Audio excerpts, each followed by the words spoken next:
પહેલા તો અમે જે મતલબ કચેરીથી બિલોંગ કરીએ છીએ એના સિવાયનું પ્લે કરીએ છીએ. મેં ઓલરેડી એ પ્લેની અંદર જીવેલો છું પણ બીજા બધા કેરેક્ટર જીવેલા છે એને. હવે ગુજરાતનું સાબરકાંઠા જિલ્લાનું ઈડર તાલુકાનું એક નાનકડું ગામ છે જેનું નામ છે રામપુરા, જે રામ ભગવાનના નામ પરથી રાખ્યું છે, જેની 700 ઘરની વસ્તી છે અને એ ગામની અંદર એક સરપંચ ને એક તલાટી છે અને એના સામે જે રોજબરોજની જે જિંદગીની મતલબ સમસ્યાઓ આવે છે, સમસ્યાઓનું નિવારણ કેવી રીતે કરે છે અને એક સટાયર વેની અંદર કઈ રીતના કરે છે એના માટે એક નાનકડું આપણે પ્લે અહીંયા કરવા જઈ રહેલા છે. જે ગામના તલાટી છે, તલાટીએ કર્મયોગી તાલીમ લીધેલી છે અને પછી અહીંયા મૂકેલા છે. તો એ અનુસંધાને એ પબ્લિક સાથે કેવું કોમ્યુનિકેશન કરે છે અને પબ્લિક સાથે કેવું વર્તન કરે છે અને તલાટી એક એવા વ્યક્તિ છે કે જે મતલબ પબ્લિકનું બી સાંભળવાનું છે, સરકારનું પણ સાંભળવાનું છે અને સરપંચ એક એવું કેરેક્ટર છે કે જેને ગામની અંદર ફરીથી જીતવાનું પણ છે અને સરકારના મતલબ સાથે સંલગ્ન રહીને કામ કરવાનું છે. તો આ પ્રકારનો એક નાનકડું પ્લે અમે કરવા જઈ રહ્યા છે જેની અમે સ્ટાર્ટિંગ અહીંયાથી કરવા છે. Thank you. સરપંચ રામ રામ નટુકાકા, કેમ છો? આજકાલ દેખાતા નહીં, કઈ કેમ છોકરી બીમાર તો થોડીક સહાય લેવાની. તો સહાય લેવાની છે અમારા પાસે. બરાબર. વોટ આવેલો નતો આવેલા મેં આપેલો છે. ખરેખર હા જોઈએ છે. બોલો હું કોમ હતું કે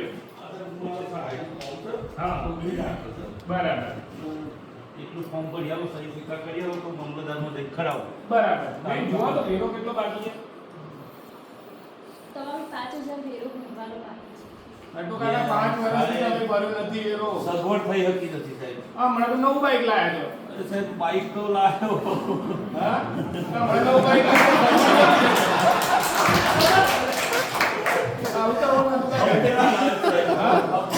તો મારે હોમ ચલાવવા છે, લાઈટ બિલ ભરવાનું છે, ગટર લાઈનો સાફ કરાવવાની છે ને આ બધું કરીએ તો પછી તમે વેરો ના ભરો તો નટુકાકા વચોટિયો રસ્તો કાઢો તો મારો સહાય મળે છે. હા. આટલું પંચાયતમાં જઈને હું કીધું સહી સિક્કા કરાવી આવું. બરાબર. હવે હું બેનને વાત કરું છું હાજી, હાજી. કારણ કે એમને સહી સિક્કાથી બધું થઈ શકે એવું છે કારણ કે કોઈ બી તલાટીની સહી વગર થતું છે નહીં, ખાલી સરપંચ જેથી થતું છે. તો હું તલાટી જોડે વાત કરું છું અને એ કઈ રીતનો રસ્તો કાઢે છે તમે જુઓ. બેન હવે આમ શું કરશું આપણે? એમનો 5000 વેરો બાકી છે, એમની બેબી હોસ્પિટલમાં છે, અત્યારે વેરો ભરી શકે એવી કન્ડિશન છે નહીં, તો એના માટે તમે સજેશન આપો. જો સરપંચ પહેલા તો એમની અરજી મેં વાંચી છે પણ એમનો વેરો 5000 ભરવાનો બાકી છે. એટલે સરકારશ્રીના નિયમ પ્રમાણે મારા હાથ બંધાયેલા છે. જ્યાં સુધી વેરો ના ભરે ત્યાં સુધી અમને આવકનો દાખલો જારી કરી શકતી નથી. સાંભળી એટલે એમને નાખો. વાત કરો, પહેલા વેરો ભરે પછી આપણે આગળ પ્રોસેસ કરીએ. બોલો ને શું કરતા? સગવડ નથી સાહેબ. આ એકલો એવું છે એમ? હાજી હાજી. શું થયું છે બેબીને? એ બી દાખલ છે સાહેબ. અચ્છા. બેન હવે જુઓ, મારે તો ગામમાં રહેવાનું, મારે તો વોટ લેવાના છે, ફરીથી એમના પાસે 50 વોટ છે. જો એમને હું આજે નારાજ કરીશ તો મારા 50 વોટ જશે. એટલે તમે કંઈક વચ્ચેનો રસ્તો કાઢો, ગમે તે કંઈક 2-1000 રૂપિયા વેરો ભરે ટાઈપની સિચ્યુએશન્સ તમે કરો કે જેથી એમનું બી કામ નીકળી જાય અને પછી જોવો ને ટૂંકા સહાય પાસ થાય એટલે પછી 3000 વેરો ભરવો પડશે તમારે. હા પાકું ભરી જાય? પાકું પાકું. ના ભરો તો પાછું મારે ના ના ના ના ભરી દઈશ. ઓકે બેન. હા તો પહેલા એ વેરો ભરી દો પછી આપણે આગળ કરીએ. ઓકે તમારું કામ થઈ જશે. બરાબર ટૂંકા? તો ગામડાની અંદર આવી પહેલી હવે સરપંચના મગજની અંદર ઘણા બધા વિચારો ચાલતા હોય કે એને ગામની અંદર વર્ચસ્વ પણ રાખવાનું છે, એના ગામની અંદર અલગ અલગ પ્રકારના સિચ્યુએશનનો સામનો પણ કરવાનો છે. તો આવી અલગ અલગ પ્રકારની સિચ્યુએશનની અંદર સરપંચ અને તલાટી જોડે રહીને કઈ રીતે સોલ્વ કરે એવો બીજો એક કિસ્સો આપણે લઈએ.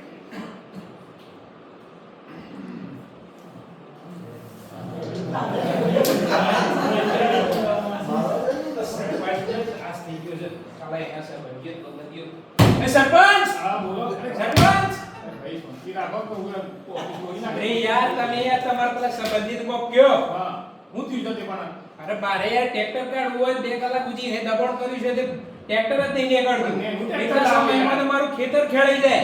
તમારું મોટું ટ્રેક્ટર છે ને એનું ટ્રેક્ટર લાવી દો તમને. અરે નોનું હું નાનો પછી ટ્રેક્ટર ખેતર છે રીતે ખેડવાનું મારે. તો હું પ્રોબ્લેમ હું છે બોલો. તમે યાર એને કયો રોડ તો ખાલી કરી આલે કે 8 મીટરનો રોડ હોય અને એને 2 મીટરનો કરી દે છે રીતે ટ્રેક્ટર કાઢવા 2 મીટરનું કરી દીધું છે એમ?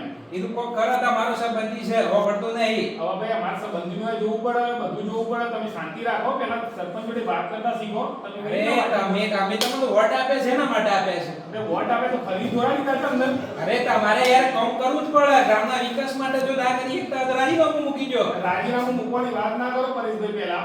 પહેલા તમે શાંતિથી બોલો. આપણે રજૂઆત તમે અમારા પ્રશ્નનું સોલ્યુશન લાવી આપો કે મારા ટ્રેક્ટર નીકળી જાય એવું કોક કરો તમે. હું તો કીધું મિની ટ્રેક્ટર લાવી દો તમે. અને મિની ટ્રેક્ટર આને એકલો એવી જગ્યા નહીં રાખી તમારા સંબંધી યાર. એવું છે એમ? તો હું મારા સંબંધીને વાત કરી તમને 2 તમે મિનિટ સીધા દાવાનું સોલ્યુશન કરી 2 આપો. દિવસમાં તમને સોલ્યુશન હું આપી આ દઉં. તો હું 2 દાડા પછી આય. હા. અને જો નહીં થયેલું હોય તો હું બધા હવે અરજીઓ કરી દે એના દબોણની. પછી તમે કહેતા નહીં પાછી ખેંચજો. બરાબર. આપણે એકવાર કર્યું પછી પાછું પગલું લેતા નથી. કોઈ વાંધો નહીં, હું જોઈ આ લઈશ. 2 દાડા પછી હું આવું. આ તો એક બાજુ પરેશભાઈ છે અને એક બાજુ સંબંધી કરવું છે. સંબંધીને નારાજ કરે એની કન્ડિશન છે નહીં. પરેશભાઈ તો ઘરે લઈને લાકડો લઈને આવેલા અહીંયા. બેન જો વાત કન્ડિશન થઈ છે આમાં. આમાં તમે કોઈ અરજી નથી વિલંબ કરો. એકદમ તાત્કાલિક તમે એગ્રેસિવ કે આ કરતાની કારણ કે આમાં કેવું કે મારા વર્ચસ્વ રાખવાનું છે. ગામની અંદર મારો વોટ ના તૂટવા જોઈએ. આપણો ધંધો જ આ છે સત્સંગમાં રહેવાનો. બરાબર, એટલે મારે તમે ફટાફટ આ અરજીને એમ કહો મહિનો 2 મહિનો 4 મહિના જેટલું ખેંચાય એટલું તમે ખેંચો. પરેશભાઈ લોકો ખારું કરવું તો પડે હો. પરેશભાઈ બહુ હેરાન કરી રહેલા છે. જોઈએ છે. સારું અઠવાડિયું થઈ ગયું. સરપંચે કોઈ કર્યું. આજે તો એ નહીં હોય. ડાયરેક્ટ રાખી દીધું. અરજી જા. બેન હા, બોલો. ઈ મારા કાબુવાળો છે સરપંચ છે કરી મેં એ રોડ આખો બ્લોક આપણો સરકારી રસ્તો છે 8 મીટરનો અને એને આખો બ્લોક કરી નાખ્યો છે. મારા આવવામાં તકલીફ પડે છે. સરપંચ સાહેબ તો વાત કરી હતી કે એમને કશું કર્યું નહીં. એ ભાઈ કે રાધા કે બોલાવી દીધી. અમારા ટ્રેક્ટર નેગર છે જવાબદારી મારી એ મોટી મોટી ફેંકતા હતા ખરા પણ કશું કર્યું એટલે હું બેન એ દબાણની હટાવવાની અરજી કરું છું. બરોબર, એ હું તમારા નિકાલ લઈ આવું. જે આપણે એ રૂપિયા બધું તોડી દેવું ઘર આવું તો આ બેન દબાણમાં જ છે. આપણે એના ઘર ધંધે તોડવું પડે, રોડ તો ખાલી કરી આપવો પડે ને. તમારી અરજી છે અને તમે રોડ ખાલી કરી આપશો એવો મને વિશ્વાસ છે. બરોબર, બેન જો આગળ નહીં થાય તો હું સચિવાલય ઉજી જઈએ ગાંધીનગર ઉજી મારી અરજી પહોંચાડે. તમારી અરજીનું યોગ્ય નિરાકરણ લાવીશ. તમે આગળ જોઈ શકો નહીં પડે. બેન ઝડપથી નિકાલ થાય એવું કરજો. હા. શું કહેતા તમે પરેશભાઈ? પરેશભાઈ એમ કહેતા હતા કે તમારે ઓળખીતા છે અને દબાણ વધારે કર્યું છે અને આનું આપણે નિરાકરણ લાવવું જ પડશે. તમારા ઓળખીતા હોય કે કોઈ બી હોય, આજે 1 અરજી આવી છે, કાલે 10 અરજી આવી છે અને છેલ્લે પ્રશ્ન તો ગામના વિકાસનો જ છે એટલે તમે આને ગમે તે કરીને આપણે 8 મીટરનો રસ્તો ખુલ્લો કરાવવો જ પડશે. ઓકે, હું મારા સંબંધીને વાત કરી લઉં. મુકેશભાઈ, તમે જે રસ્તાનું દબાણ કર્યું છે 8 નું 2 મીટર કરી દીધો છે એને સારું ખુલ્લું કરવું પડે એવી કન્ડિશન છે. પરેશભાઈ તો રોજ પંચાયતની અંદર અરજીઓ કરે છે. તમે વાતને સમજો. જો ઘર બી દબાણમાં છે, રોડના સાથે સાથે ઘર બી જતું રહેશે. આજે તમે રસ્તો ખાલી કરતા છો તો તમારું ઘર બચી જશે. એટલે તમે ગમે તે કરીને રસ્તો ખાલી કરો કે જેથી કહેવાનો મતલબ જો બેન તો પછી આગળ અરજી કરશે તો ત્યાંથી તાલુકામાંથી જે બી બધા લોકો અહીંયા આવશે તો આખું તમારું ઘર બી તોડશે. એના કરતાં અહીંયા તમે સમજી જાઓ. કરી દો છો ને તમે ખુલ્લું. ઓકે, તમે આટલું સમજ્યા એના માટે તમારો ખૂબ ખૂબ આભાર. થેન્ક યુ સરસ, સરપંચે એક તો કામ સારું કર્યું. ત્રીજી સિચ્યુએશન.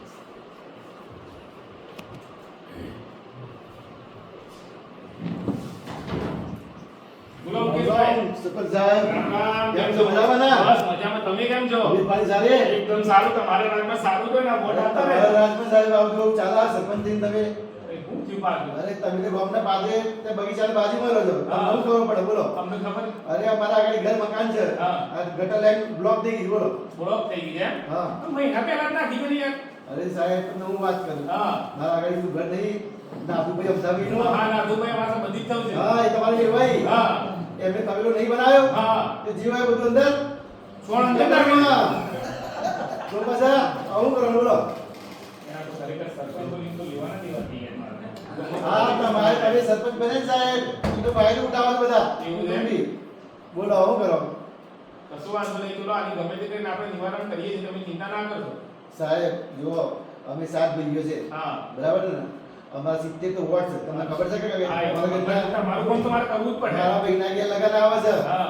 આવતી 11મી તારીખે બરાબર. માર્ચની એના પહેલા હવે 1 મહિનો રહ્યો છે તમે આ 10 દિવસ તો 15 દિવસમાં બધું કામ પતાવી દો બરાબર. બરાબર પછી ગટર લાઈન સાફ કરાવી દો બસો અને જે હોય બે ભાઈને કહેજો એનો બીજો કૂવો બનાવો એમાં કરતા બધું નાખવા માટે તો પણ નિકાલ આવે તો મારું અઘરું ના પડે. કશું વાંધો નહીં. બરાબર? તમારી અરજીને ધ્યાનમાં રાખી હું તલાટી જોડે ડિસ્કશન કરી તમને જણાવું. તમને આવતા વર્ષે સરપંચ 100%. Okay, thank you. કામ થઈ જાય બરાબર?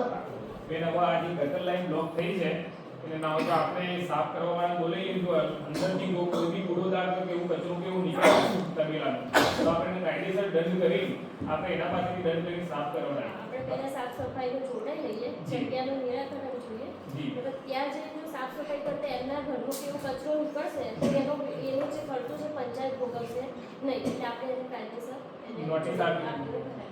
તો સિચ્યુએશન એવી થાય છે કે ગટર લાઈન આખી સાફ કરવામાં આવે છે અને અંદરથી મતલબ એ તબેલાનો કચરો નીકળે છે છેવટે એને દંડ કરવામાં આવે છે જેટલો બી એને સાફ કરવાનો ખર્ચો જે છે એ પાર્ટી પાસેથી લેવામાં આવે છે અને આવી રીતે આ પંચાયતના પ્રોબ્લેમનું અહીં સોલ્યુશન થાય છે. Thank you so much. વાહ વાહ વાહ.